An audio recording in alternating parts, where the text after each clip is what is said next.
Bonjour, je suis psychologue spécialisée en littérature de jeunesse et je travaille pour l'association des soins palliatifs de Namur. Nous sommes souvent démunis quand il s'agit de parler de la mort aux enfants, de parler de la maladie, et la littérature de jeunesse est vraiment une ressource sur laquelle on peut s'appuyer. On trouve des albums qui abordent la mort avec une intention très pédagogique, très didactique. On trouve d'autres types d'albums qui vont davantage s'inscrire dans une démarche artistique et faire appel à l'imaginaire. Alors, qu'est-ce que c'est un album jeunesse déjà?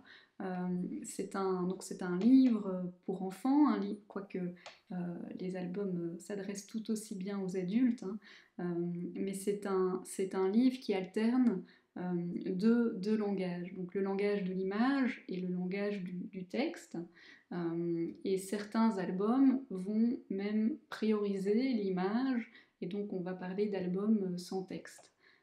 Et ce qui est très intéressant, c'est que cette dynamique qui se crée entre le texte et l'image crée vraiment un espace d'interprétation et un espace de jeu pour l'enfant.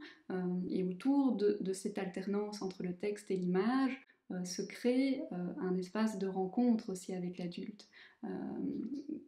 Un espace vraiment de dialogue où on discute de ce qui se passe, parce que parfois l'image et le texte ne disent pas la même chose.